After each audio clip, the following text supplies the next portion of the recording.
ನಮಸ್ಕಾರ. ನೀವು ನೋಡ್ತಾ ಇದ್ದೀರಾ ಶ್ರೀ ಮಾರಿಕಾಂಬಾ ಡಿಜಿಟಲ್ ಟಿವಿ. ನಾನು ಶ್ವೇತಾ ಶೇಟ್.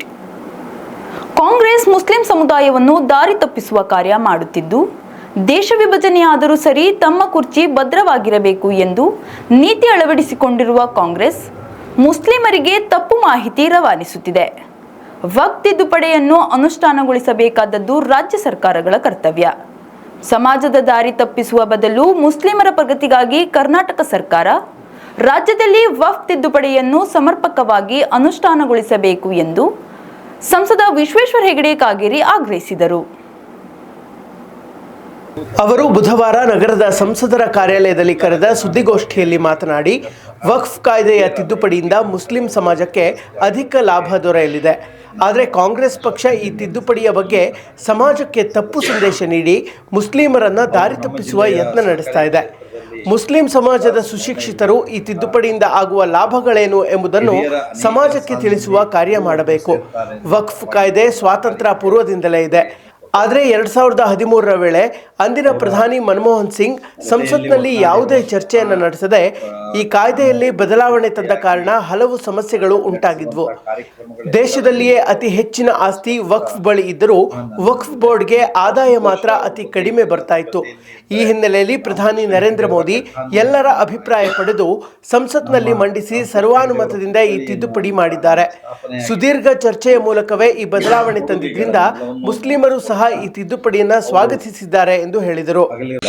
ಸಹಕಾರಿ ರತ್ನ ಪ್ರಶಸ್ತಿಯನ್ನ ತೆಗೆದುಕೊಂಡು ನಮ್ಮ ಡಿಸಿಸಿ ಬ್ಯಾಂಕಿನ MD ಅವರಾಗಿ ಬಹಳ ವರ್ಷದಿಂದ ಕೆಲಸ ಮಾಡಿ ಗ್ರಾಮೀಣ ಭಾಗದ ಸಹಕಾರಿ ಕ್ಷೇತ್ರಗಳ ಒಂದು ಬೆಳವಣಿಗೆಗಳಿಗೂ ತಮ್ಮದೇ ಆದಂತಹ ಒಂದು ಕೊಡುಗೆಯನ್ನು ಕೊಟ್ಟು ಎಲ್ಲರ ಜನಾನುರಾಗಿಯಾಗಿ ಇದ್ದಂತಹ ಹಿರಿಯರಾದ NP ಗಾಂವ್ಕರ್ ಅವರು ಸ್ವರ್ಗಸ್ಥರಾಗಿರೋದಕ್ಕೆ ನಾನು ನನ್ನ ಶ್ರದ್ಧಾಂಜಲಿಯನ್ನು ಸಲ್ಲಿಸ್ತೀನಿ, ನನ್ನ ನುಡಿನಮನವನ್ನು ಸಲ್ಲಿಸ್ತೇನೆ.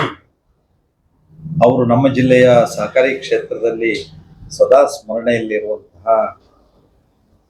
ಹಿರಿಯರ ಅನೇಕರ ಸಾಲಿನಲ್ಲಿ ಅವರು ಒಬ್ಬರು ಸೇರ್ತಾರೆ ಅಂದ್ರೆ ತಪ್ಪಾಗ್ಲಿಕ್ಕಿಲ್ಲ. ಆ ರೀತಿಯ ಒಂದು ಕೊಡುಗೆಯನ್ನು ಕೊಟ್ಟಂಥವ್ರು. ಅವರ ಜೊತೆಯಲ್ಲಿ ಒಡನಾಡಿರುವಂತಹ ನಾನು ಅವರು ಜೊತೆಯಾಗಿ ನಡೆಸಿರುವಂತಹ ಕಾರ್ಯಕ್ರಮಗಳೆಲ್ಲದರ ಮೂಲಕ ಅವ್ರ ವ್ಯಕ್ತಿತ್ವದ ಸ್ಪಷ್ಟ ಚಿತ್ರಣ ನನ್ನ ಮುಂದಿದೆ. ನನಗೆ ಬಹಳ ಸಂತೋಷ ಅವ್ರ ಬಗ್ಗೆ. ಇದೆಲ್ಲದರ ಜೊತೆಯಲ್ಲಿ ಅಂದ್ರೆ ರಾಮಕೃಷ್ಣ ಹೆಗಡೆಯವರ ಕಠಾನುಯಾಯಿ, ನಮ್ಮ ರಾಮಕೃಷ್ಣ ಹೆಗಡೆಯವರ ಪುತ್ಥಳಿಯನ್ನು ಅಲ್ಲಿ ಸ್ಥಾಪನೆಯಾಗಿದೆ. ಕೊಡುಗೆಗಳನ್ನೆಲ್ಲವನ್ನು ನೆನಪಿಸ್ಕೊಳ್ತಾ ಅವರು ಅಗಲಿರೋದಕ್ಕೆ ನಮಗೇನೆಲ್ಲ ಸಹಜವಾಗಿ ಅಗಲುವಿಕೆಯ ನೋವು ದುಃಖ ಆಗಿದೆಯೋ ಕುಟುಂಬ ವರ್ಗ ಬಂಧು ಬಳಗ ನಮ್ಮೆಲ್ಲರಿಗೆ ಅದನ್ನೆಲ್ಲ ಸಹಿಸುವ ಶಕ್ತಿ ಭಗವಂತ ಕೊಡ್ಲಿ, ಅವರ ಆತ್ಮಕ್ಕೆ ಚಿರಶಾಂತಿ ಸಿಗ್ಲಿ ಅಂತ ನಾನು ಪ್ರಾರ್ಥಿಸ್ತೇನೆ. ಇನ್ನು ಮುಖ್ಯವಾಗಿ ಇವತ್ತಿನ ಈ ಒಂದು ಪತ್ರಿಕಾಗೋಷ್ಠಿಯಲ್ಲಿ ಜನವರಿ 30ರಿಂದ ಮೊನ್ನೆ ಏಪ್ರಿಲ್ 4ರ ತನಕ ಲೋಕಸಭಾ ಅಧಿವೇಶನ ನಡೀತು. ಬಜೆಟ್ ಅಧಿವೇಶನ ಮಧ್ಯದಲ್ಲಿ ಒಂದು ಸ್ವಲ್ಪ ಗ್ಯಾಪ್ ಇರುತ್ತೆ. ಅದಾದ ನಂತರ ಮತ್ತೊಂದು ತಿಂಗಳ ಕಾಲ ಅಧಿವೇಶನ ನಿರಂತರವಾಗಿ ನಡೆದಿದೆ. ನಾನು ಅಧಿವೇಶನದಲ್ಲಿ ಸಂಪೂರ್ಣವಾಗಿ ಭಾಗಿಯಾಗಿದ್ದೆ.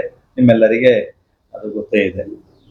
ಈ ಅಧಿವೇಶನದಲ್ಲಿ ಬಹಳ ಅಂದ್ರೆ ಒಂದು ಪ್ರಜಾಪ್ರಭುತ್ವದ ವಿಶೇಷತೆಗಳೆಲ್ಲ ಹೇಗಿರುತ್ತೆ ಅಂತ ಮತ್ತೆ ನಮ್ಮ ಲೋಕಸಭಾ ಅಧಿವೇಶನ ದೇಶಕ್ಕೆಲ್ಲ ಮಾದರಿ ಆಗ್ತಾ ಇದೆ.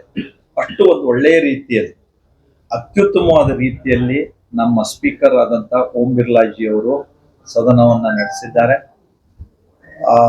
ಒಟ್ಟಾರೆ ಸದನ ಬಹಳ ಒಳ್ಳೆಯ ರೀತಿಯಲ್ಲಿ ನಡೆದಿದೆ. ಘಟನೆಗಳು, ಅವರ ಪ್ರತಿಪಕ್ಷಗಳ ಸಭಾತ್ಯಾಗಗಳು, ಅವರು ಸದನ ನಡೆಸೋದಕ್ಕೆ ಅಡ್ಡಿ ಆತಂಕಗಳು ಎಲ್ಲ ಮಾಡಿದ್ದಿದ್ರು ಒಟ್ಟಾರೆ ನಾವು ನೋಡಿದಾಗ ನಮ್ಮ ನಿರೀಕ್ಷೆಗೆ ಮೀರಿರುವಂತ ಒಂದು ಯಶಸ್ಸು ಒಟ್ಟಾರೆ ನಮ್ಮ ಈ ಅಧಿವೇಶನದಿಂದ ನಮ್ಮೆಲ್ಲ ಕಲಾಪಗಳಿಗೆ ಅದು ದೊರಕಿದೆ. ಹಾಗಾಗಿ ನಾನು ಅದನ್ನ ಮತ್ತೊಮ್ಮೆ ಲೋಕಸಭಾ ಇಷ್ಟು ಸುದೀರ್ಘವಾದ ಅಧಿವೇಶನದಲ್ಲಿ ಭಾಗಿಯಾಗಿ ನಮ್ಮ ಪ್ರಜಾಪ್ರಭುತ್ವದ ಏನು ತಳಹದಿ, ಈ ಶಾಸಕಾಂಗದ ತಳಹದಿ ನಮ್ಮ ಲೋಕಸಭೆ ಇದೆಯೋ ಅದು ನಮ್ಮ ಪ್ರಜಾಪ್ರಭುತ್ವದ ದೇಗುಲ. ಅದರೊಳಗೆ ಬಹಳ ಒಳ್ಳೆಯ ರೀತಿಯಲ್ಲಿ ಈ ರೀತಿ ಚರ್ಚೆ ಆಗಿರೋದು ಸದಾ ನಮಗೆ ಇನ್ನಷ್ಟು ಹೆಚ್ಚು ಈ ಕೆಲಸದಲ್ಲಿ ಪ್ರೇರಣೆ ಕೊಡುವಂತದ್ದು ಅಂತ ನಾನು ಭಾವಿಸ್ತೇನೆ. ನಾನು 6 ವಿಷಯಗಳಿದೆ ಹೇಳೋದಕ್ಕೆ ಅಧಿವೇಶನದ್ದು. ಆದ್ರೆ ಮುಖ್ಯವಾಗಿ ಎರಡು ವಿಷಯವನ್ನ ನಾನು ಪ್ರಸ್ತಾಪಿಸ್ತೇನೆ. ಮೊದಲನೇದಾಗಿ ವಕ್ಫ್ ಕಾಯ್ದೆಯನ್ನ ನಾವು ಅಂಗೀಕರಿಸಿರೋದು. ಈಗ ಮೊದಲಿಂದಲೂ ಇದ್ದಂತ ಕಾಯ್ದೆಯೇ ಇದು.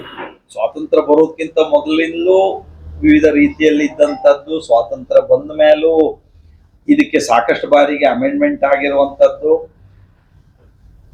ಅದು 2013ರ ತಂದಂತಹ ತಿದ್ದುಪಡಿಯ ಕಾರಣದಿಂದ ಕಾಂಗ್ರೆಸ್ಸಿನ ಅವತ್ತು ಪ್ರಧಾನಮಂತ್ರಿ ಆಗಿದ್ದಂತಹ ಮನಮೋಹನ್ ಸಿಂಗ್ ಅವರು ತಂದಂತಹ ಆ ತಿದ್ದುಪಡಿ ಅದು ಚರ್ಚೆ ಆಗದೆ ಅದು ಏಕಾಏಕಿ ಅದಕ್ಕೆ ಆದೇಶ ಹೊರಡಿಸಿರೋದ್ರ ಪರಿಣಾಮ ಏನು ಇದುವರೆಗೂ ಈ 10 ವರ್ಷದಲ್ಲೂ ಅದು ಸುದೀರ್ಘವಾಗಿ ಕಷ್ಟವನ್ನು ಅನುಭವಿಸೋ ಸ್ಥಿತಿ ಬಂತು. ಅದರಿಂದ ಹೊರಬರಬೇಕು ಅಂತ ನಮ್ಮ NDA ಸರ್ಕಾರ, ಪ್ರಧಾನಮಂತ್ರಿ ನರೇಂದ್ರ ಮೋದಿಜಿಯವರಲ್ಲಿ ನೇತೃತ್ವದಲ್ಲಿರುವಂತ ನಮ್ಮ ಸರ್ಕಾರ ನಿರಂತರವಾಗಿ ಪ್ರಯತ್ನ ಮಾಡ್ತಾ ಇತ್ತು. ನಿಮ್ಗೆಲ್ಲ ಗೊತ್ತಿದೆ, ಅಮೆಂಡ್ಮೆಂಟ್ ಅನ್ನ ನಾವು ಮಾಡಿ ಅದನ್ನ ಸದನದಲ್ಲಿ ಮಂಡಿಸೋದಕ್ಕಿಂತ ಮೊದಲು ವರ್ಷಗಟ್ಟಲೆ ಸಾರ್ವಜನಿಕರಿಂದ ಅಹವಾಲುಗಳನ್ನೆಲ್ಲ ಕೇಳಿ ಎಷ್ಟು ಡೆಮೊಕ್ರೆಟಿಕ್ ಆಗಿ ಇರುತ್ತೆ ನಮ್ಮ ವ್ಯವಸ್ಥೆ, ನಾವು ಇದ್ದೀವಿ ಬರಬೇಕು ಅನ್ನೋ ನಿರ್ಣಯ ಆದ್ಮೇಲೆ ಡ್ರಾಫ್ಟ್ ರೂಲ್ಸ್ ಅನ್ನ ನಾವು ಸಾರ್ವಜನಿಕರಿಗೆ ಚರ್ಚೆ ಮಾಡಿದ್ವಿ. ಲಕ್ಷಾಂತರ ಜನ, ಅಕ್ಷರಶಃ ಲಕ್ಷಾಂತರ ಜನ ತಮ್ಮ ಅಭಿಪ್ರಾಯವನ್ನ ತಿಳಿಸಿದ್ದಾರೆ. ಅದರ ಆಧಾರದ ಮೇಲೆ ಬಿಲ್ ಬಂತು. ಬಿಲ್ ಅನ್ನ ನಾವು ಪಾರ್ಲಿಮೆಂಟ್ ನಲ್ಲಿ ನಮ್ಮ ಸರ್ಕಾರದಿಂದ ಅದನ್ನು ಮಂಡಿಸಿದ ಮೇಲೆ ಜಾಯಿಂಟ್ ಪಾರ್ಲಿಮೆಂಟರಿ ಕಮಿಟಿಗೆ ಅದು ಕೊಡಬೇಕು ಅಂತ ಪ್ರತಿಪಕ್ಷಗಳು ಆಗ್ರಹ ಮಾಡಿದ್ರು. ನಾವು ಅತ್ಯಂತ ಉದಾರವಾಗಿ ಇನ್ನಷ್ಟು ಹೆಚ್ಚು ಸಮರ್ಪಕವಾಗಿ ಚರ್ಚೆ ಆಗಲಿ ಅಂತ ಅದನ್ನ ಜಂಟಿ ಸಂಸದೀಯ ಸಮಿತಿಗೆ ಅದನ್ನ ಕಳಿಸಿದ್ವಿ. ಅಲ್ಲೂ ಸುದೀರ್ಘವಾಗಿ ಚರ್ಚೆ ಆಗಿ ಮತ್ತೆ ನಮ್ಮ ಸಂಸದೀಯ ಸಮಿತಿಯ ಮುಖ್ಯಸ್ಥರೆಲ್ಲರೂ ದೇಶದ ಅನೇಕ ಭಾಗದಲ್ಲಿ ಓಡಾಟ ಮಾಡಿ, ಪ್ರವಾಸ ಮಾಡಿ, ಅಲ್ಲೆಲ್ಲಿ ಸ್ಥಿತಿಗತಿಗಳನ್ನೆಲ್ಲ ಅಧ್ಯಯನ ಮಾಡಿ, ಲಕ್ಷಾಂತರ ಜನರ ಅಹವಾಲುಗಳನ್ನ ತೆಗೆದುಕೊಂಡು ಅದನ್ನ ಆನ್ಲೈನ್ ನಲ್ಲೂ ತೆಗೆದುಕೊಂಡು ಅಭಿಪ್ರಾಯವನ್ನೆಲ್ಲ ಕೇಳಿ ಒಳ್ಳೆಯ ಸಲಹೆಗಳು ಯಾರೇ ಕೊಟ್ಟಿದ್ದಿದ್ರು, ಪ್ರತಿಪಕ್ಷಗಳು ಕೊಟ್ಟಿದ್ದಕ್ಕಿಯ ಏನ್ ರಾಜಕಾರಣ ಇತ್ತು ಅದು ಬಂದಾಗಬೇಕಿತ್ತು. ಯಾವಾಗಲೂ ಬೇಡದನ್ನಷ್ಟು ಮಾಡಿದ್ದಾರೆ. ನಾನು ಎರಡೇ ಹೇಳ್ತೀನಿ. ಈ ವಕ್ಫ್ ಕಾಯ್ದೆಯಲ್ಲಿ ತಿದ್ದುಪಡಿ ತಂದಿರೋದ್ರಿಂದ ಒಂದು ವಕ್ಫ್ ಆಸ್ತಿಯನ್ನ ಮನ ಬಂದಂತೆ ಘೋಷಿಸೋದಕ್ಕೆ ಆಗೋದಿಲ್ಲ. ಈ ನೀವೆಲ್ಲರೂ ನಮ್ಮ ರಾಜ್ಯದಲ್ಲಿ ನೋಡಿದೀವಿ, ಎಂತೆಂಥ ಮಠಗಳು, ಎಂತೆಂಥ ಸಂಸ್ಥೆಗಳು, ಎಂತೆಂಥವ್ರ ಮಾಲ್ಕಿ ಖಾಸಗಿ ಜಾಗಗಳು ಎಲ್ಲ ಒಪ್ಪಾಗಿ ಹೋಗ್ಬಿಟ್ಟಿದೆ. ಅದಕ್ಕೆ ಆ ರೀತಿ ಸ್ವಾತಂತ್ರ್ಯ ಇತ್ತು. ಅಪೀಲ್ ಅಥಾರಿಟಿಯು ಮಂಡಳಿಗೆ ಹೋಗ್ಬೇಕಿತ್ತು, ಅಲ್ಲಿರೋರು ಅವರೇ ಆಗಿದ್ರು. ಎಲ್ಲೂ ಅದಕ್ಕೆ ಪರಿಹಾರ ಇಲ್ಲದೆ ಇರುವಂತ ನ್ಯಾಯಾಂಗದ ವ್ಯವಸ್ಥೆಗೂ ಮೀರಿ ಇನ್ನೊಂದು ವ್ಯವಸ್ಥೆ ನಿರ್ಮಾಣ ಮಾಡೋದಕ್ಕೆ ಹೊರಟಿರುವಂತ ಕಾಯ್ದೆ ಆಗಿತ್ತು. ಆದ್ರೆ ಈ ತಿದ್ದುಪಡಿಯಿಂದಾಗಿ ಇನ್ನು ಮುಂದೆ ಮನ ಬಂದಂತೆ ಇದು ವಕ್ಫ್ ಆಸ್ತಿ ಅಂತ ಘೋಷಿಸೋದಕ್ಕೆ ಆಗೋದಿಲ್ಲ. ಅದಕ್ಕೆ ವಕ್ಫ್ಗೆ ಇವತ್ತಿಗೂ ಅವಕಾಶ ಇದೆ. ವಕ್ಫ್ನ ಯಾರು ಬೇಕಾದ್ರೂ ಮಾಡಬಹುದು. ಆದ್ರೆ ಅದಕ್ಕೊಂದು ನಿಯಮಾವಳಿಗಳನ್ನ ರೂಪಿಸಿದೆ. ಈಗಿದ್ದಂತ ಏನು ಮನ ಬಂದಂತಹ ಒಂದು ನಿರ್ಧಾರಗಳನ್ನ ಮಾಡ್ತಿದ್ರು, ಇದು ನಮ್ಮ ವಕ್ಫ್ ಆಸ್ತಿ ಅಂತ, ಇನ್ನು ಮುಂದೆ ಹಾಗೆ ವಕ್ಫ್ ಬೋರ್ಡ್ನವ್ರು ಮಾಡ್ಲಿಕ್ಕೆ ಆಗೋದಿಲ್ಲ. ಮೊದಲನೇದು. ಎರಡನೇದು, ಈ ವಕ್ಫ್ ಆಸ್ತಿಯಿಂದ ಬರ್ತಾ ಇದ್ದಂತ ಆದಾಯ ಏನಿದೆ ಅದು ಅತಿ ಕಡಿಮೆ. ಅತಿ ಕಡಿಮೆ ಅಂದ್ರೆ ಏನು, ನಾವು ಅದನ್ನ ಅಂದ್ರೆ ಅತಿಯಾಗಿ ಕಡಿಮೆ.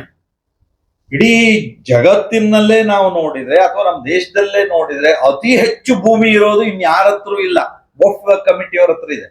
ಅತಿ ಹೆಚ್ಚು ಭೂಮಿಯ ಮಾಲೀಕತ್ವ ವಕ್ಫ್ನವ್ರ ಹತ್ರ ಇದೆ. ಈ ಮಾಲೀಕತ್ವದಿಂದ ಬರ್ತಾ ಇರುವಂತ ಆದಾಯ ಬಹಳ ಕಡಿಮೆ ಇದೆ. ಬಹಳ ಕಡಿಮೆ ಅಂದ್ರೆ ಅದು ಊಹಿಸೋದಕ್ಕಾಗದೆ ಇರುವಷ್ಟು ಕಡಿಮೆ ಇದೆ. ಇನ್ನು ಮುಂದೆ ಅಲ್ಲಿ ವೈಜ್ಞಾನಿಕವಾಗಿ ದರ ನಿಶ್ಚಯ ಆಗತ್ತೆ ಮತ್ತು ವಕ್ಫ್ ಮಂಡಳಿಗೆ ಸಂಗ್ರಹಿತವಾದಂತಹ ಈ ಹಣ ಅದು ಮುಸ್ಲಿಂ ಸಮುದಾಯಕ್ಕೆ 100ಕ್ಕೆ 100 ಖರ್ಚಾಗತ್ತೆ. ಅದರ ಜೊತೆಯಲ್ಲಿ ಯಾರು ಬಡವರಿದ್ದಾರೋ, ಯಾರು ವಿದ್ಯಾರ್ಥಿಗಳಿದ್ದಾರೋ, ಯಾರು ಮಹಿಳೆಯರಿದ್ದಾರೋ, ಯಾರು ಕಷ್ಟದಲ್ಲಿದ್ದಾರೋ ಮುಸ್ಲಿಂ ಸಮುದಾಯದಲ್ಲಿ ಅವ್ರಿಗೆ ಒಳ್ಳೇದಾಗೋದಕ್ಕೆ ಇದು ಖರ್ಚಾಗತ್ತೆ. ಅವರ ವಿದ್ಯಾಭ್ಯಾಸ, ಅವರಿಗೆ ಉದ್ಯೋಗ, ಅವರಿಗೆ ಸ್ಕಿಲ್ ಡೆವಲಪ್ಮೆಂಟು, ಅವರಿಗೆ ಅನಾರೋಗ್ಯ, ಅವರ ಮೂಲಭೂತ ಸೌಕರ್ಯ, ಇದಕ್ಕೆ ಈ ಹಣ ವಿನಿಯೋಗ ಆಗತ್ತೆ. ಅಲ್ಪಸಂಖ್ಯಾತ ಸಮುದಾಯಕ್ಕೆ 100ಕ್ಕೆ 100ರಷ್ಟು ಹಣ ಖರ್ಚಾಗತ್ತೆ.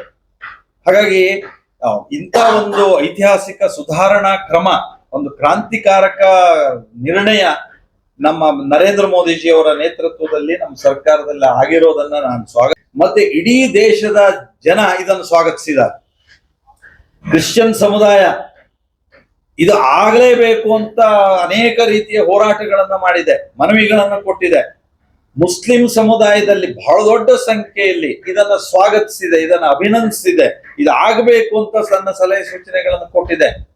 ಆದ್ರೆ ವಫ್ ಆಸ್ತಿಯನ್ನ ಯಾರು ತಮ್ಮ ಸ್ವಾರ್ಥಕ್ಕೋಸ್ಕರವಾಗಿ ಬಳಸ್ಕೊಳ್ತಾ ಇದ್ದಂತಹ ಒಂದು ಶಕ್ತಿ ನಿರ್ಮಾಣ ಆಗಿತ್ತೋ ಅವ್ರು ಮಾತ್ರ ಇದನ್ನ ವಿರೋಧಿಸ್ತಾ ಇದ್ದಾರೆ.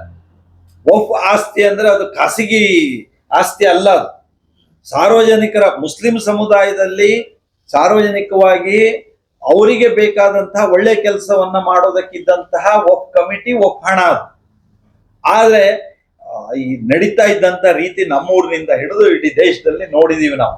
ವಫ್ ಆಸ್ತಿಗೆ ಎಷ್ಟು ಹಣ ಆದಾಯ ಬರ್ತಾ ಇದೆ, ಎಷ್ಟು ಖರ್ಚಾಗ್ತಾ ಇದೆ, ಅದ್ರ ಹೊರತಾಗಿ ಯಾವ ರೀತಿ ಅಗ್ರಿಮೆಂಟ್ ಮಾಡ್ಕೋತಿದ್ದಾರೆ, ಅದರ ಆದಾಯ ಯಾರ್ಯಾರಿಗೆ ಹೋಗ್ತಾ ಇದೆ ಸ್ವಾರ್ಥಕ್ಕೆ, ಇದೆಲ್ಲ ನೋಡ್ತಿದ್ದೀವಿ.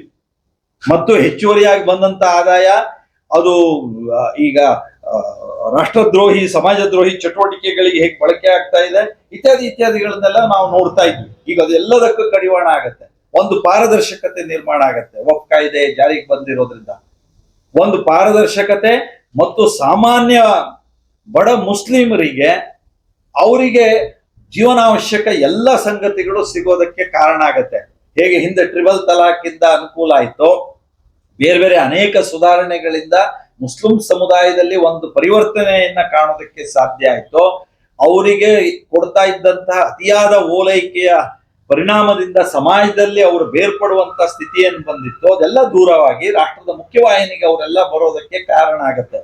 ಇಂಥ ಒಂದು ನಿರ್ಣಯವನ್ನ ನಮ್ಮ ಪ್ರಧಾನಿ ನರೇಂದ್ರ ಮೋದಿಜಿ ಅವರ ನೇತೃತ್ವದಲ್ಲಿ ಅಂಗೀಕರಿಸಿರೋದಕ್ಕೆ ನಾನು ಸಂತೋಷ ವ್ಯಕ್ತಪಡಿಸ್ತೀನಿ, ನಾನು ಅಭಿನಂದಿಸ್ತೇನೆ. ಮತ್ತು ಇದನ್ನ ಎಲ್ಲಾ ಮುಸ್ಲಿಂ ಸಮುದಾಯದವರು ಇದನ್ನ ಸ್ವಾಗತಿಸಬೇಕು ಅಂತ ನಾನು ಕೇಳ್ಕೊಳ್ತೀನಿ. ಎಲ್ಲಾದ್ರೂ ಸ್ವಾರ್ಥಕ್ಕೋಸ್ಕರವಾಗಿ ವಫ್ ಕಮಿಟಿಯನ್ನ ದುರ್ಬಳಕೆ ಮಾಡ್ಕೊಳ್ತಾ ಇರೋರು, ಇದ್ರ ಬಗ್ಗೆ ತಪ್ಪು ಅಭಿಪ್ರಾಯವನ್ನ ಮೂಡಿಸಿ ಅವರು ಮುಸ್ಲಿಂ ಸಮುದಾಯದಲ್ಲಿ ಗೊಂದಲವನ್ನ ನಿರ್ಮಾಣ ಮಾಡೋದಕ್ಕೆ ಬಯಸಿದ್ರೆ ಅದು ಆಗಬಾರದು. ಹಾಗಾಗದೇ ಇರುವಂತೆ ಆ ಸಮುದಾಯದ ಶಿಕ್ಷಿತ ನಾಯಕರು ಅದರ ಬಗ್ಗೆ ಜಾಗೃತಿಯನ್ನ ಸಮುದಾಯದ ಮಧ್ಯೆ ನೀಡಬೇಕು ಅಂತ ನಾನು ಕೇಳ್ಕೊಳ್ತೀನಿ. ಇದು ಬಹಳ ಮುಖ್ಯವಾಗಿ ಇದೊಂದು ಐತಿಹಾಸಿಕವಾದಂತಹ ಕ್ಷಣ. ಇಷ್ಟು ಸುದೀರ್ಘವಾಗಿ ಲೋಕಸಭೆಯಲ್ಲಿ ಚರ್ಚೆ ಆಗಿರುವಂತ ಇನ್ನೊಂದು ಕಾಯ್ದೆ ಇಲ್ಲ ಅಂತ ಹೇಳಿದ್ರೆ ಬಹುಶಃ ತಪ್ಪಾಗ್ಲಿಕ್ಕಿಲ್ಲ. ಇದನ್ನ ಎಲ್ಲರೂ ಉಲ್ಲೇಖ ಮಾಡಿದ್ದಾರೆ. ಲೋಕಸಭೆಯಲ್ಲಿ ಸುಮಾರು 13 ತಾಸಿಗಿಂತಲೂ ಹೆಚ್ಚು ಚರ್ಚೆ, ರಾಜ್ಯಸಭೆಯಲ್ಲಿ 14 ತಾಸುಗಳಿಗಿಂತಲೂ ಹೆಚ್ಚು ಚರ್ಚೆ ಒಂದು ಬಿಲ್ ಬಗ್ಗೆ ಸುದೀರ್ಘವಾಗಿ ನಡೆದಿದೆ. ನಾವು ಲೋಕಸಭೆಯಲ್ಲಿ ರಾತ್ರಿ 2 ಗಂಟೆಗೆ ಅದನ್ನ ಅಂಗೀಕಾರ ಮಾಡಿದೀವಿ, 3 ಗಂಟೆಗೆ ಅದರದ್ದೆಲ್ಲ ಮುಗಿದಿದೆ ರಾತ್ರಿ. ಅದನ್ನ ಕೋರಂ ಮತ್ತು ಫುಲ್ ಕೋರಂ, ಇಷ್ಟು ಪೂರ್ಣ ಸಂಖ್ಯೆಯ ಲೋಕಸಭಾ ಸದಸ್ಯರು ಭಾಗಿಯಾಗಿ ಇಷ್ಟು ಸುದೀರ್ಘವಾಗಿ ಚರ್ಚೆಯಾಗಿ ಪರ ವಿರೋಧದ ಮಧ್ಯೆ ಅಲ್ಲಿ ಪ್ರಜಾಪ್ರಭುತ್ವದ ದೇಗುಲ ಅಲ್ಲಿ ಚರ್ಚೆ ನಡೆದು ಕೊನೆಯಲ್ಲಿ ನಾವು ಅದನ್ನು ಅಂಗೀಕರಿಸುವಂತಹ ಒಂದು ನಿರ್ಣಯವನ್ನ ನಾವು ಮಾಡಿದ್ದೇವೆ. ನಾನು ಒಂದು ಐತಿಹಾಸಿಕ ಕ್ಷಣ ಅದು. ನಮ್ಮ ದೇಶದ ಇತಿಹಾಸದಲ್ಲಿ ವಿಶೇಷವಾಗಿ ಮುಸ್ಲಿಂ ಸಮುದಾಯಕ್ಕೆ ಒಳಿತಾಗುವಂತಹ ನಿರ್ಣಯಗಳಲ್ಲಿ ಇದು ಸದಾ ಶಾಶ್ವತವಾದಂತಹ ಒಂದು ಮೈಲುಗಲ್ಲಾಗಿರುತ್ತೆ ಅಂತ ನಾನು ಭಾವಿಸ್ತೇನೆ. ಮತ್ತು ಇದನ್ನು ಅಂಗೀಕರಿಸೋದಕ್ಕೆ ಕಾರಣೀಕರ್ತರಾದಂತಹ ಸನ್ಮಾನ್ಯ ಪ್ರಧಾನಮಂತ್ರಿ ನರೇಂದ್ರ ಮೋದಿಜಿ ಅವರನ್ನ, ಅಮಿತ್ ಶಾ ಜಿ ಅವರನ್ನ, ಹಾಗೆ ನಮ್ಮ ಸಂಸದೀಯ ಕಾನೂನು ಸಚಿವರನ್ನ, ಮೈನಾರಿಟಿ ಕಿರಣ್ ರಿಜಿಜು ಅವರನ್ನ, ಮತ್ತು ಉಳಿದೆಲ್ಲ ಕಾರಣೀಕರ್ತರಾದಂಥವ್ರನ್ನ ಎಲ್ಲರನ್ನೂ ನಾನು ಅಭಿನಂದಿಸ್ತೇನೆ. ಈಗಾಗಲೇ ರಾಷ್ಟ್ರಾಧ್ಯಕ್ಷರು, ರಾಷ್ಟ್ರಪತಿಗಳು ಸಹ ಅದಕ್ಕೆ ಸಹಿ ಹಾಕಿ ಅಂಕಿತ ಹಾಕಿ ಅದನ್ನ ಕಾಯ್ದೆಯನ್ನಾಗಿ ಮಾಡಿದ್ದಾರೆ. ಇನ್ನು ಕೆಲವೇ ದಿನದಲ್ಲಿ ಅದು ನಿಯಮಾವಳಿಗಳು ರೂಪಿತ ಆಗಿ ಅನುಷ್ಠಾನಕ್ಕೆ ಬರೋದಿದೆ. ಆದ್ರೆ ರಾಜ್ಯಸಭೆಯಲ್ಲಿ ರಾತ್ರಿ 4 ಗಂಟೆಗೆ ಮುಗ್ದಿದೆ, 3 ಗಂಟೆಗೆ ಅಂಗೀಕಾರ ಆಗಿದೆ. ಅಷ್ಟು ಸುದೀರ್ಘವಾಗಿ ಚರ್ಚೆ, ಅಷ್ಟು ಜನಕ್ಕೆ ಮಾತನಾಡೋದಕ್ಕೆ ಅವಕಾಶ, ನಮಗೆ ಬಹುಮತ ಇದೆ ಅಂತ ನಾವು ಪಾಸ್ ಮಾಡ್ಬಿಡ್ಬೋದಿತ್ತು. ಆದ್ರೆ ನಾವು ಎಂದು ಈ ಪ್ರಜಾಪ್ರಭುತ್ವದ ಮೌಲ್ಯಗಳನ್ನ ಎತ್ತಿ ಹಿಡಿಯೋದಕ್ಕೆ ಬದ್ಧವಾಗಿ ಕೆಲಸ ಮಾಡಿರೋದ್ರಿಂದ ಮತ್ತು ಅದರೊಳಗೆ ನಂಬಿಕೆ ಇರೋದ್ರಿಂದ ನಾವು ಅದನ್ನು ಸುದೀರ್ಘವಾಗಿ ಚರ್ಚೆಗೆ ಒಳಪಡಿಸಿ ಅದನ್ನು ಅಂಗೀಕಾರ ಮಾಡಿದೀವಿ. ಇದು ಯಾವುದ್ರ ಬಗ್ಗೂ ನಂಬಿಕೆ ಇಲ್ಲದಿರುವಂತ ಕಾಂಗ್ರೆಸ್ ತನ್ನ ಅಧಿಕಾರವನ್ನ ಕೊನೆಯ ದಿನದಲ್ಲಿ ಮನಮೋಹನ್ ಸಿಂಗ್ ಅವ್ರ ಮೂಲಕ ಸಹಿ ಹಾಕಿಸಿ ವಕ್ಫ್ ಕಾಯ್ದೆಗೆ ಇಲ್ಲದೆ ಇರೋ ತಿದ್ದುಪಡಿ ತಂದಿರೋದರ ಪರಿಣಾಮ ನೋಡಿದ್ದೇವೆ. ನಾನು ಇಲ್ಲಿ 2 ವಿಷಯ ಹೇಳ್ತೀನಿ. ಇದರಿಂದ ಈ ವಕ್ಫ್ ಕಾಯ್ದೆಯನ್ನ ಅಂಗೀಕರಿಸಿರೋದ್ರಿಂದ ನಾವು ಕಾಂಗ್ರೆಸ್ ಏನು ಅಲ್ಪಸಂಖ್ಯಾತ ಓಲೈಕೆಯ ರಾಜಕಾರಣವನ್ನ ಮಿತಿಮೀರಿ ದೇಶ ವಿಭಜನೆ ಆದ್ರೂ ಅಡ್ಡಿಲ್ಲ, ಮತ್ತೊಮ್ಮೆ ದೇಶದ ಜನ ಸಮುದಾಯದಲ್ಲಿ ಯಾವ ಗೊಂದಲಗಳಾದ್ರೂ ಅಡ್ಡಿಲ್ಲ, ಯಾರು ಏನ್ ತೊಂದರೆ ತೆಗೆದುಕೊಂಡ್ರೂ ಅಡ್ಡಿಲ್ಲ, ಆದ್ರೆ ತನ್ನ ವೋಟ್ ಬ್ಯಾಂಕ್ನ ರಾಜಕಾರಣದ ಇನ್ನು ಸಿದ್ದರಾಮಯ್ಯ ನಿವೃತ್ತಿಯ ವಯಸ್ಸಿಗೆ ಬಂದರೂ ರಾಜ್ಯದ ಅಭಿವೃದ್ಧಿಯ ಬಗ್ಗೆ ಜಾಗೃತಿ ಹೊಂದಿಲ್ಲ. ಜಾತಿ ಜನಗಣತಿ ಮಾಹಿತಿ ಬಹಿರಂಗಪಡಿಸುವುದಾಗಿ ಈಗ ಸಮಾಜದಲ್ಲಿ ಕಿಚ್ಚು ಹಚ್ಚಲು ಆರಂಭಿಸಿದ್ದಾರೆ. ಜಾತಿಗಳ ನಡುವೆ ದ್ವೇಷ ಸೃಷ್ಟಿಸಿ ತಮ್ಮ ಕುರ್ಚಿ ಭದ್ರಪಡಿಸಿಕೊಳ್ಳಲು ಹೊರಟಿರುವ ಅವರ ಯತ್ನ ದುರದೃಷ್ಟಕರ ನಿರ್ಣಯ ಎಂದು ಹೇಳಿದರು. ನನ್ನ ವಕ್ಫ್ ಕಾಯ್ದೆಯ ತಿದ್ದುಪಡಿಯ ಕುರಿತಂತೆ ನಾನು ಹೇಳಬೇಕಾದಂತಹ ಒಂದು ಮುಖ್ಯವಾದ ವಿಷಯ ಇದು. ಎಲ್ಲವೂ ಇನ್ನೊಂದು ಮಹತ್ವ ಇರೋದು ಇದರೊಳಗೆ, ಇದು ಯಾವುದನ್ನು ಸಹ ಕೇಂದ್ರ ಸರ್ಕಾರ ನಿಯಂತ್ರಿಸೋದಿಲ್ಲ, ಇದನ್ನ ರಾಜ್ಯ ಸರ್ಕಾರಗಳೇ ನಿಯಂತ್ರಿಸುತ್ತೆ. ರಾಜ್ಯ ಸರ್ಕಾರಕ್ಕೆ ನಮ್ಮ ಈ ಸೆಂಟ್ರಲ್ ಸ್ಟೇಟ್ ನಮ್ದೆಲ್ಲ ಕನ್ಕರೆಂಟ್ ಲಿಸ್ಟ್ ಇತ್ಯಾದಿ ಎಲ್ಲ ಇದೆಯಲ್ಲ, ಅದ್ರ ಮೂಲಕನೇ ನಡೆಸುತ್ತೆ. ರಾಜ್ಯ ಸರ್ಕಾರವೇ ಈ ಎಲ್ಲ ತಿದ್ದುಪಡಿಯನ್ನ ಅದನ್ನ ಅನುಷ್ಠಾನಕ್ಕೆ ಗೊಳಿಸೋದು. ಹಾಗಾಗಿ ರಾಜ್ಯ ಸರ್ಕಾರಗಳು ಎಲ್ಲೇ ಯಾವುದೇ ಇದ್ರು ಅದು ಈಗ ತಿದ್ದುಪಡಿಯ ಆಶಯದಂತೆ ಅವರು ಸ್ವತಂತ್ರವಾಗಿ ರಾಜ್ಯ ಸರ್ಕಾರಗಳು ಅದನ್ನ ವ್ಯವಸ್ಥೆಯನ್ನ ಮಾಡಬೇಕಾಗತ್ತೆ, ಅಂದ್ರೆ ಜಾರಿಗೊಳಿಸ್ಬೇಕಾಗತ್ತೆ. ನಾವು ಅಲ್ಲಿಂದನೇ ಎಲ್ಲಾ ರಾಜ್ಯದ ಎಲ್ಲಾ ವಕ್ಫ್ ಕಮಿಟಿಯನ್ನ ನಾವು ನಿಯಂತ್ರಣ ಮಾಡ್ತೀವಿ ಅನ್ನೋದಿಲ್ಲ. ಇವೇ ಈಗಿದ್ದ ಕಮಿಟಿಗಳೇ ಮಾಡುತ್ತೆ. ಆದ್ರೆ ಈ ಕಮಿಟಿ ಹೇಗ್ ಮಾಡ್ಬೇಕು ಅನ್ನೋದಕ್ಕೆ ಒಂದು ಒಳ್ಳೆಯ ಪದ್ಧತಿಯನ್ನ ವ್ಯವಸ್ಥೆಯನ್ನ ಜಾರಿಗೆ ತಂದಿದೆ. ಮತ್ತೆ ಇಡೀ ದೇಶದ್ದು ಆಯಾ ರಾಜ್ಯದ್ದು ಎಲ್ಲವೂ ದಾಖಲೀಕರಣ ಆಗತ್ತೆ. ಈಗ ಯಾರದ್ದು ಏನು ಎಲ್ಲಿ ಎತ್ತದು ಅಂತ ದಾಖಲೆಯೂ ಇಲ್ಲ. ಇನ್ ಮುಂದೆ ಅದೆಲ್ಲವೂ ಪಾರದರ್ಶಕವಾಗಿ ದಾಖಲೀಕರಣವಾಗಿ ಅದು ಒಂದು ವ್ಯವಸ್ಥಿತ ರೂಪಕ್ಕೆ ಬರುತ್ತೆ. ಇದರಿಂದ ಮುಸ್ಲಿಂ ಸಮುದಾಯದಲ್ಲಿ ಬಹಳ ದೊಡ್ಡ ಬದಲಾವಣೆಯನ್ನ ನಾವು ಕಾಣೋದಕ್ಕೆ ಸಾಧ್ಯ ಇದೆ. ಯಾಕೆಂದ್ರೆ ಶಿಕ್ಷಣ, ಆರೋಗ್ಯ, ಮೂಲಭೂತ ಸೌಕರ್ಯ, ಉದ್ಯೋಗ, ಇದರಿಂದ ಕಾಂಗ್ರೆಸ್ ಸರ್ಕಾರ ಅವರನ್ನ ವಂಚಿತರಾಗಿ ಮಾಡುವಂತಹ ನಿರಂತರ ಪ್ರಯತ್ನವನ್ನ ಮಾಡಿದೆ. ಅದರಿಂದ ಅವರು ಹೊರಬಂದು ಎಲ್ಲರಂತೆ ಸಮಾನ ಅವಕಾಶಗಳನ್ನು ಗಳಿಸ್ಕೊಂಡು ಮುಂದೆ ಹೋಗ್ಲಿಕ್ಕೆ ಸಾಧ್ಯ ಆಗತ್ತೆ. ಹಾಗಾಗಿ ಮತ್ತೆ ನಾನು ಸ್ವಾಗತಿಸ್ತೇನೆ. ಮತ್ತು ಕಾಂಗ್ರೆಸ್ದವರು ಮತ್ತು ಇದನ್ನು ಸ್ವಾರ್ಥಕ್ಕೆ ದುರುಪಯೋಗ ಪಡಿಸ್ಕೊಳ್ಳುವಂತವ್ರು ತಮ್ಮ ಹಿತಕ್ಕೆ ಸ್ವಾರ್ಥಕ್ಕೆ ಯಾರಾದರೂ ಇದರ ಬಗ್ಗೆ ಅಪಪ್ರಚಾರ ಮಾಡಿದ್ರೆ ಮುಸ್ಲಿಂ ಸಮುದಾಯದಲ್ಲಿ ಇದರ ಬಗ್ಗೆ ಜಾಗೃತಿ ಇರುವವರಿದ್ದಾರೆ, ಅವ್ರು ಇನ್ನಷ್ಟು ಹೆಚ್ಚು ಜಾಗೃತಿಯನ್ನ ನಿರ್ಮಿಸಬೇಕು ಅಂತ ಮತ್ತೆ ನಾನು ಆಗ್ರಹಿಸ್ತೇನೆ. ಇದು ಮೊದಲನೇದು.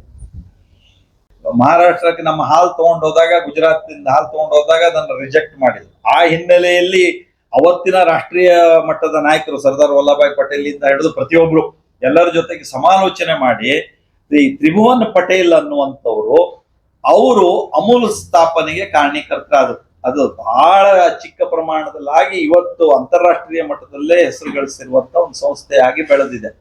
ನೀವು ಕುರಿಯನ್ನು ಇತ್ಯಾದಿ ಎಲ್ಲ ಮುಂದೆ ಬಂದಂಥವ್ರು ನಮ್ಮ ತ್ರಿಭುವನ್ ಪಟೇಲ್ ಅವರೇ ಈ ಕುರಿಯನ್ ಇತ್ಯಾದಿಗಳನ್ನೆಲ್ಲ ನೇಮಕ ಮಾಡಿಕೊಂಡು ಅಂದ್ರೆ ಪ್ರಾರಂಭದಲ್ಲಿ ಹಾಗೆ ಅವರು ನಿರ್ಣಯ ತೆಗೆದುಕೊಂಡಂಥವ್ರು. ಹಾಗಾಗಿ ಇನ್ನು ಮುಂದೆ ನಮ್ಮ ತ್ರಿಭುವನ್ ಸಹಕಾರಿ ರಾಷ್ಟ್ರೀಯ ವಿಶ್ವವಿದ್ಯಾಲಯ ದೇಶವ್ಯಾಪಿಯಾಗಿ ಕೆಲಸ ಮಾಡಿ ಸಹಕಾರಿ ಕ್ಷೇತ್ರದಲ್ಲಿ ಬಹಳ ಒಂದು ವಿಶ್ವಾಸಪೂರ್ಣವಾದ ವಾತಾವರಣವನ್ನ ಇನ್ನಷ್ಟು ಹೆಚ್ಚಿಸೋದಕ್ಕೆ ಕಾರಣ ಆಗತ್ತೆ. ಇನ್ನು ಮುಂದೆ ಇದೊಂದು ನಾವೆಲ್ಲರೂ ಬಹಳ ವರ್ಷದಿಂದ ನಿರೀಕ್ಷೆ ಮಾಡ್ತಿದ್ದಂಥದ್ದಾಗಿತ್ತು. ಇದೀಗ ಆಗಿರೋದಕ್ಕೆ ನಾನು ಸಂತೋಷ ವ್ಯಕ್ತಪಡಿಸ್ತೇನೆ. ಕೇಂದ್ರ ಸರ್ಕಾರಕ್ಕೆ ಅಮಿತ್ ಶಾ ಜಿ ಅವರಿಗೆ ನಾನು ಅಭಿನಂದಿಸ್ತೇನೆ ಅನ್ನುವಂತಹ ಮಾತನ್ನ ಮತ್ತೆ ನಾನು ಹೇಳೋದಕ್ಕೆ ಬಯಸ್ತಾ ಇದ್ದೇನೆ. ಇನ್ನು 3 ವಿಷಯ ನಿಮ್ಗೆ ಎಲ್ಲ ಗೊತ್ತಿರುವಂತದ್ದು ದಿನದ ಒಂದು ಚರ್ಚಿತ ವಿಷಯ. ಆದ್ರೆ ನಾನು ಇವತ್ತಿನ ಪತ್ರಿಕಾಗೋಷ್ಠಿಯಲ್ಲಿ ಸಂಸದನಾಗಿ ಮತ್ತು ಭಾರತೀಯ ಜನತಾ ಪಾರ್ಟಿಯ ನಾವೆಲ್ಲ ಪ್ರಮುಖರುಗಳು ಈ ವಿಷಯದಲ್ಲಿ ಬಹಳ ಸ್ಪಷ್ಟವಾಗಿ ನಾನು ಒಂದ್ 2-3 ಈಗಾಗಲೇ ನಮ್ಮ ಪ್ರತಿಭಟನೆ, ವಿರೋಧ, ಮೆರವಣಿಗೆ, ಸಭೆ ಎಲ್ಲಾ ಮಾಡ್ತಿದೀವಿ ಎಲ್ಲಾ ವಿಷಯಗಳ ಬಗ್ಗೆ. ಆದ್ರೆ ಅದ್ರ ಕುರಿತಂತೆ ಹೇಳೋದು ಅಂದ್ರೆ ಮೊದಲನೇದು ಜಾತಿ ಗಣತಿ. ಸಿದ್ದರಾಮಯ್ಯನವರು ತಮ್ಮ ಅಧಿಕಾರದ ಕುರ್ಚಿಯನ್ನ ಭದ್ರಪಡಿಸ್ಕೊಳ್ಳೋದಕ್ಕೆ ಸಮಾಜವನ್ನ ಒಡೆದು ಜಾತಿಗಳ ಮಧ್ಯೆ ಒಂದು ವಿಷ ಬೀಜವನ್ನ ಬಿತ್ತಿ ದ್ವೇಷದ ವಾತಾವರಣವನ್ನು ಬೆಳೆಸುವಂತಹ ಒಂದು ರಾಜಕೀಯ ಷಡ್ಯಂತ್ರವನ್ನು ಮಾಡಿರೋದ್ರ ಪರಿಣಾಮ ಅಂದ್ರೆ ಈ ಜಾತಿ ಗಣತಿಗೆ ಚರ್ಚೆಗೆ ಬಂದಿರೋದು, ಅದನ್ನು ಅಂಗೀಕರಿಸೋದಕ್ಕೆ ಮುಂದಾಗಿರೋದು. ಇದು ಅತ್ಯಂತ ದುರದೃಷ್ಟಕರವಾದಂತಹ ಕಾಂಗ್ರೆಸ್ ಸರ್ಕಾರದ ನಿರ್ಣಯಗಳಲ್ಲಿ ಮತ್ತೊಂದು. ಈ ರೀತಿಯ ನಿರ್ಣಯಗಳಿಂದ ಸಮಾಜದ ಮಧ್ಯೆ ಯಾವ ಪ್ರೀತಿ ವಿಶ್ವಾಸದ ಕೊಂಡಿ ಬಲ ಆಗೋದಿಲ್ಲ, ಇಲ್ಲಿ ಸಾಮರಸ್ಯ ನಿರ್ಮಾಣ ಆಗೋದಿಲ್ಲ. ಇದು ತಪ್ಪು ಅಂಕಿ ಸಂಖ್ಯೆಗಳನ್ನೆಲ್ಲ ಕೊಡ್ತಾ ಜನರಿಗೆ ಒಂದು ಭ್ರಮೆಯನ್ನ ಸೃಷ್ಟಿ ಮಾಡಿ, ಗೊಂದಲವನ್ನ ಸೃಷ್ಟಿ ಮಾಡಿ, ಆ ಮೂಲಕ ತಮ್ಮ ಅಧಿಕಾರದ ಕುರ್ಚಿಯನ್ನ ಭದ್ರಪಡಿಸ್ಕೊಳ್ಬೇಕು ಅಂತ ಸಿದ್ದರಾಮಯ್ಯನವರು ಎಡಪಂಥೀಯರ ಪ್ರಭಾವಕ್ಕೆ ಒಳಗಾಗಿ ಈ ನಿರ್ಣಯವನ್ನ ತೆಗೆದುಕೊಳ್ತಾ ಇದ್ದಾರೆ. ಕ್ಯಾಬಿನೆಟ್ ನಲ್ಲೇ ಇದರ ವಿರುದ್ಧ ಇದ್ದಾರೆ ಎಲ್ಲರೂ. ಕ್ಯಾಬಿನೆಟ್ನ ಸಚಿವರ ವಿರುದ್ಧದ ಮಾತುಗಳನ್ನೇ ನಾವು ಕೇಳ್ತಾ ಇದ್ದೇವೆ, ಅವ್ರು ಹೇಳಿರೋ ಅಭಿಪ್ರಾಯಗಳನ್ನೇ ಕೇಳ್ತಿದ್ದೇವೆ. ಆದ್ರೂ ಈ ಗೊಂದಲಗಳನ್ನ, ಈ ನೀರು ಕದಡಿ ಮೀನ ಹಿಡಿಯೋದು ಅಂತ ಹೇಳ್ತಾರೆ ನಮ್ಮ ಹಳ್ಳಿ ಭಾಷೆಯಲ್ಲಿ, ಆ ನಮೂನಿ ವಾತಾವರಣ. ನಾವೆಲ್ಲರೂ ಬಹಳ ಸಂತೋಷ, ಹೆಮ್ಮೆ ಪಡಬೇಕಂತದ್ದು. ಸಹಕಾರಿ ಕ್ಷೇತ್ರ ನಮ್ಮ ಜಿಲ್ಲೆ, ನಮ್ಮ ರಾಜ್ಯ ಬಹಳ ಒಳ್ಳೆಯ ಕೊಡುಗೆಯನ್ನ ಕೊಟ್ಟಂತದ್ದು ದೇಶದ ಚಿತ್ರಣದಲ್ಲಿ. ಸಹಕಾರಿ ಕ್ಷೇತ್ರದ ಬಹಳ ದೊಡ್ಡ ಬೇಡಿಕೆ ಇತ್ತು, ಒಂದು ವಿಶ್ವವಿದ್ಯಾಲಯ ಆಗ್ಬೇಕು, ಸಹಕಾರಿ ವಿಶ್ವವಿದ್ಯಾಲಯ ಆಗ್ಬೇಕು ಅಂತ. ಈಗ ಈ ಅಧಿವೇಶನದಲ್ಲಿ ನಮ್ಮ ಸಹಕಾರಿ ಸಚಿವರಾದಂತ ಶ್ರೀಯುತ ಅಮಿತ್ ಶಾ ಜಿ ಅವರು ಪ್ರಧಾನಮಂತ್ರಿಗಳ ಮತ್ತು ಸಚಿವ ಸಂಪುಟದ ಎಲ್ಲರ ಜೊತೆಯಲ್ಲಿ ಸಮಾಲೋಚಿಸಿಕೊಂಡು ಅದನ್ನ ಈಗ ಗುಜರಾತ್ ನಲ್ಲಿ ಕೇಂದ್ರಿತವಾಗಿ ತ್ರಿಭುವನ್ ರಾಷ್ಟ್ರೀಯ ವಿಶ್ವವಿದ್ಯಾಲಯ ಅನ್ನುವಂತಹ ಒಂದು ವಿಶ್ವವಿದ್ಯಾಲಯವನ್ನ ನಾವು ಅನುಮೋದನೆ ಮಾಡಿದ್ದೇವೆ. ಪಾರ್ಲಿಮೆಂಟ್ ಅನುಮೋದನೆ ಕೊಟ್ಟಿದೆ. ಈ ತ್ರಿಭುವನ್ ಸಹಕಾರಿ ರಾಷ್ಟ್ರೀಯ ವಿಶ್ವವಿದ್ಯಾಲಯ ಇಡೀ ದೇಶದ ವ್ಯಾಪ್ತಿಯನ್ನ ಹೊಂದಿದೆ. ಸಹಕಾರಿ ಕ್ಷೇತ್ರದಲ್ಲಿ ಬಹಳ ದೊಡ್ಡ ಒಂದು ವ್ಯವಸ್ಥೆಯನ್ನ ಇದು ನಿರ್ಮಾಣ ಮಾಡುತ್ತೆ. ಪಾರದರ್ಶಕ ಮತ್ತು ವಿಶ್ವಾಸಾರ್ಹ ವ್ಯವಸ್ಥೆಯನ್ನ ಸಹಕಾರಿ ಕ್ಷೇತ್ರದಲ್ಲಿ ಇದು ನಿರ್ಮಾಣ ಮಾಡುತ್ತೆ.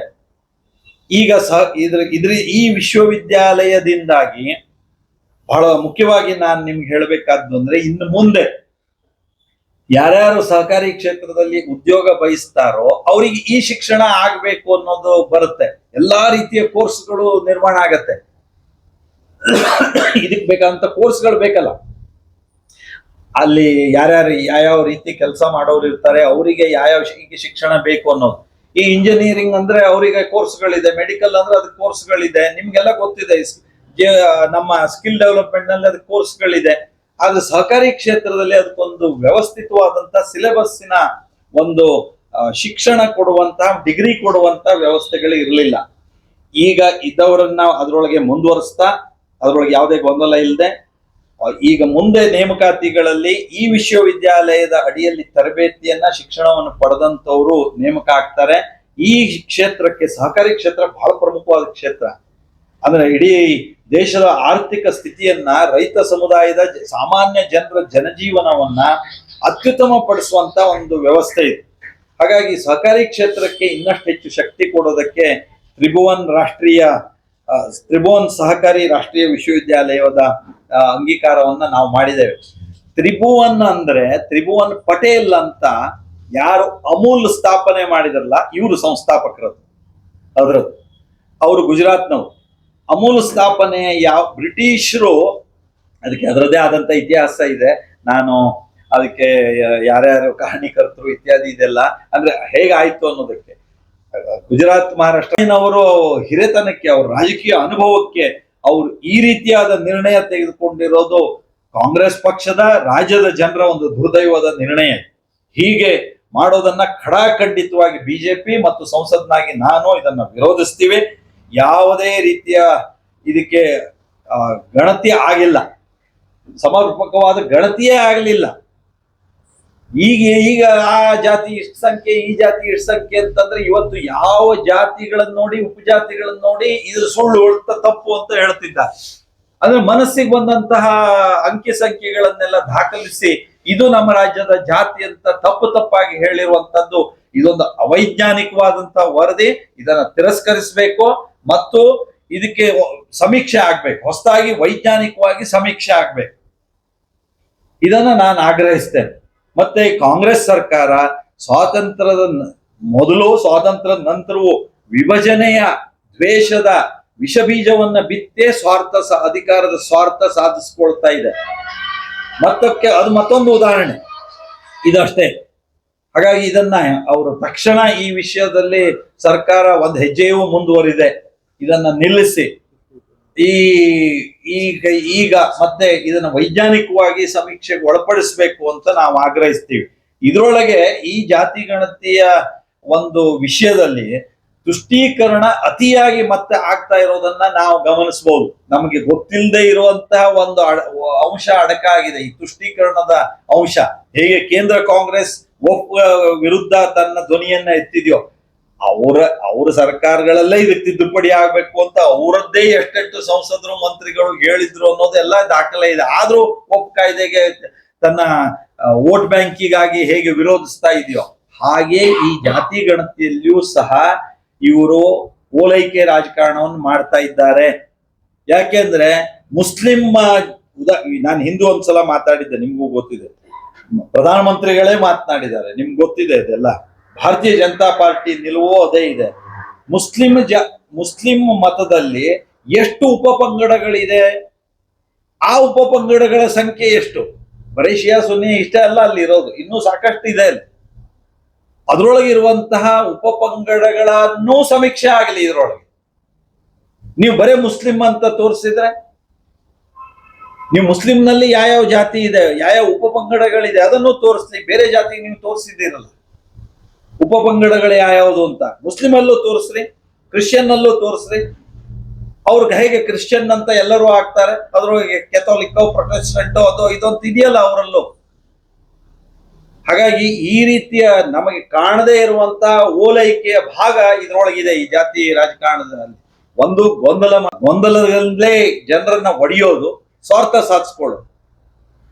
ಇದ್ರೊಳಗೆ ಹಿಂದುಳಿದವರು, ಮುಂದುಳಿದವರು, ಅವರು ಇವರು ಅಂತ ವಾದ ಮಾಡಿ ಎಲ್ಲರನ್ನೂ ಒಟ್ಟು ಗೊಂದಲದಲ್ಲಿಟ್ಟು ಈ ರೀತಿ ಅಧಿಕಾರದ ದಾಹ ಇದೆಯಲ್ಲ ಇವರಿಗೆ, ಇದು ಯಾವ ಕಾರಣಕ್ಕೂ ಸಿದ್ದರಾಮಯ್ಯನವರಿಗೆ ಶೋಭೆ ತರೋದಲ್ಲ. ಸಿದ್ದರಾಮಯ್ಯನವರ ಈ ರೀತಿಯ ತಂತ್ರಗಾರಿಕೆ ಇದು ಬಯಲಾಗ್ತಾ ಇದೆ ದಿನದಿಂದ ದಿನಕ್ಕೆ. ಇದರಿಂದ ಆದ್ರೂ ಈಗ ಅವರ ನಿವೃತ್ತಿಯ ಈ ವಯಸ್ಸಿನಲ್ಲಿ ಇರುವಂತವರು ಸಿದ್ದರಾಮಯ್ಯನವರು ಎಚ್ಚೆತ್ತುಕೊಳ್ಬೇಕು. ಸಮಾಜಕ್ಕೆ ಘಾತಕವಾಗುವಂತಹ ನಿರ್ಣಯಗಳನ್ನ ತೆಗೆದುಕೊಳ್ಳಬಾರದು ಅಂತ ಮತ್ತೆ ನಾನು ಆಗ್ರಹಿಸ್ತೇನೆ. ಇನ್ನು ಕೊನೆಯ ಇನ್ನೊಂದೆರಡು ವಿಷಯ ನಮ್ಗೆಲ್ಲ ಗೊತ್ತಿದೆ. ಈ ಕಾಂಗ್ರೆಸ್ ಸರ್ಕಾರ ಅಂದ್ರೆ ಇದು ಗ್ಯಾರಂಟಿಯನ್ನ ಮುಂದಿಟ್ಟು ಈಗ ಏನ್ ಹೇಳ್ತಾರೆ, ನಮ್ಮ ಕುದುರೆ ಎದುರುಗಡೆಗೆ ಹುಲ್ ಕಟ್ಟಿ ಗಾಡಿ ಓಡಿಸೋದು ಅಂತ ಹೇಳ್ತಾರೆ. ಹಾಗೆ ಗ್ಯಾರಂಟಿಗಳನ್ನ ಮುಂದಿಟ್ಟು ಬೆಲೆ ಏರಿಕೆ ಮಾಡ್ತಾ ಇರುವಂತಹ ಜನರಿಗೆ ಬೆಲೆ ಏರಿಕೆಯ ಗಾಯದ ಮೇಲೆ ದಿನದಿಂದ ದಿನಕ್ಕೆ ಬರೆ ಎಳಿತಿರುವಂತಹ ಒಂದು ಸರ್ಕಾರ ಇದೆ ರಾಜ್ಯದ ಕಾಂಗ್ರೆಸ್ ಸರ್ಕಾರ. ದಿನ ಬೆಳಗಾದ್ರೆ ಬೆಲೆ ಏರಿಕೆ, ಡೀಸೆಲ್ 3 ರೂಪಾಯಿ ಏರಿಸಿದ್ರು, ನಾವು ಏರಿಸಿದೀವಿ, ನಾವು ಗ್ರಾಹಕರಿಗೆ ಕೊಡ್ಲಿಲ್ಲ 2 ರೂಪಾಯಿ ಹೆಚ್ಚಿರೋದನ್ನು, ಗ್ರಾಹಕರಿಗೆ ಯಾವುದೇ ಹೊರೆ ಇಲ್ಲ. ರಾಜ್ಯದವರು 3 ರೂಪಾಯಿ ಏರಿಸಿದ್ರು. ನೀವು ಯಾವ ಬೆಲೆಯ ಬಗ್ಗೆ ನಾನು ಹೇಳಿ ಮೆಟ್ರೋ ದರ ನೋಡಿದ್ರೆ ಏರಿಸಿದ್ದಾರೆ. ನಿಮಗೆ ಇಲ್ಲಿ ಉದ್ದನೆ ಪಟ್ಟಿ ಇದೆ. ಬಸ್ ದರ ಹೆಚ್ಚಿಸಿದ್ದಾರೆ, ಹಾಲಿನ ದರ ಹೆಚ್ಚಿಸಿದ್ದಾರೆ, ನೀರಿನ ದರ ಹೆಚ್ಚಾಗಿದೆ ಬೆಂಗಳೂರು ಇತ್ಯಾದಿ ಕಡೆ, ವಿದ್ಯುತ್ ದರ ಹೆಚ್ಚಾಗಿದೆ, ಸ್ಟಾಂಪ್ ಡ್ಯೂಟಿ ಅಂತೂ ಎಷ್ಟು ಹೆಚ್ಚಾಗಿದೆ ನೋಡಿದೀವಿ. ಶಿಕ್ಷಣದಲ್ಲಿಯೂ ಸಹ ವಿವಿಧ ರೀತಿಯಲ್ಲಿ ಫೀಸ್ಗಳನ್ನ ಹೆಚ್ಚು ಮಾಡಿದ್ದಾರೆ. ನಾನು ಹಿಂಗೆ ಎಕ್ಸೈಸ್ ಇಂದಂತೂ ನಿಮಗೆ ಹೇಳೋದೇ ಬೇಡ. ಅಂದ್ರೆ ಈ ಆಡು ಮುಟ್ಟದ ಸೊಪ್ಪಿಲ್ಲ ಅಂತ ಹೇಳ್ದ ಹಂಗೆ ಕಾಂಗ್ರೆಸ್ ಸರ್ಕಾರ ಬೆಲೆ ಏರಿಸದೇ ಇರುವಂತ ವಿಷಯವೇ ಇಲ್ಲ. ಒಂದ್ ಕಡೆಗೆ ಗ್ಯಾರಂಟಿ ಕೊಟ್ಟಿರುವ ಮಾತುಗಳು, ಇನ್ನೊಂದು ಕಡೆಗೆ ಗ್ಯಾರಂಟಿಯ 1ಕ್ಕೆ 4ರಷ್ಟು ಅದನ್ನು ವಸೂಲಿ ಮಾಡುವಂತ ಬೆಲೆ ಏರಿಕೆಯ ತಂತ್ರಗಳು. ಇದು ರಾಜ್ಯದ ಜನರನ್ನ ಇದು ಕಾಡ್ತಾ ಇದೆ. ಈ ಸರ್ಕಾರ ಯಾವಾಗ ತೊಲಗುತ್ತೋ ಅನ್ನುವಂತ ಮಾತುಗಳು ಇವತ್ತು ಸಾಮಾನ್ಯ ಜನರಿಂದ ಬರ್ತಾ ಇದೆ.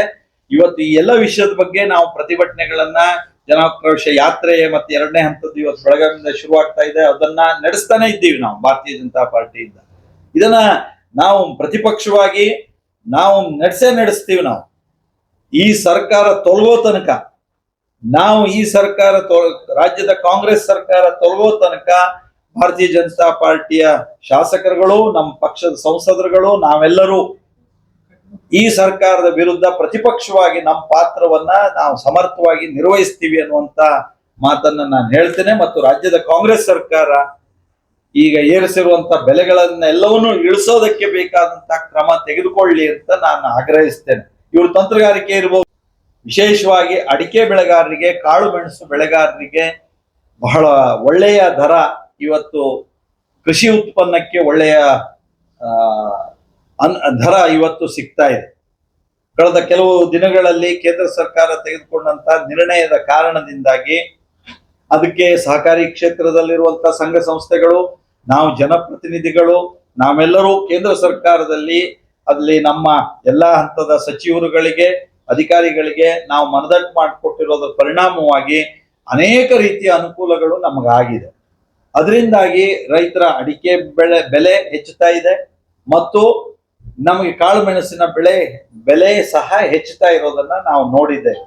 ವಿಶೇಷವಾಗಿ ನಾವು ನಾನು ಅದಕ್ಕೆ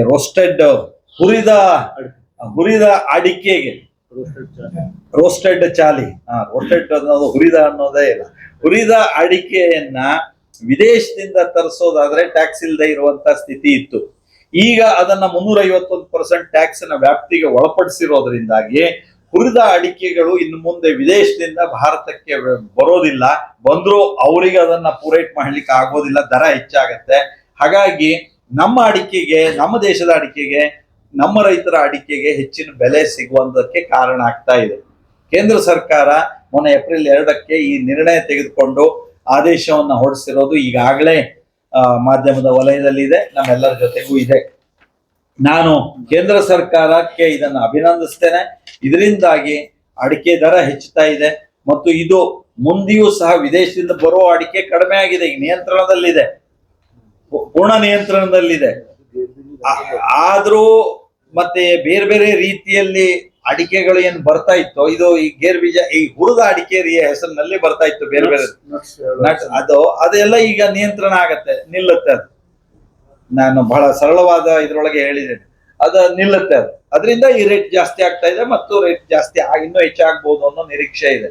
ನಾವು ಕೇಂದ್ರ ಸರ್ಕಾರ ಅಡಿಕೆ ಬೆಳೆಗಾರರ ಹಿತ ಕಾಪಾಡೋದಕ್ಕೆ ಮೊದಲಿಂದಲೂ ನಮ್ಮ ಬಿಜೆಪಿ ಸರ್ಕಾರ, ನರೇಂದ್ರ ಮೋದಿಜಿ ಅವರ ಸರ್ಕಾರ ಕ್ರಮ ತೆಗೆದುಕೊಂಡಿದೆ. ಈ ಮುಂದೆಯೂ ತೆಗೆದುಕೊಳ್ತೇವೆ.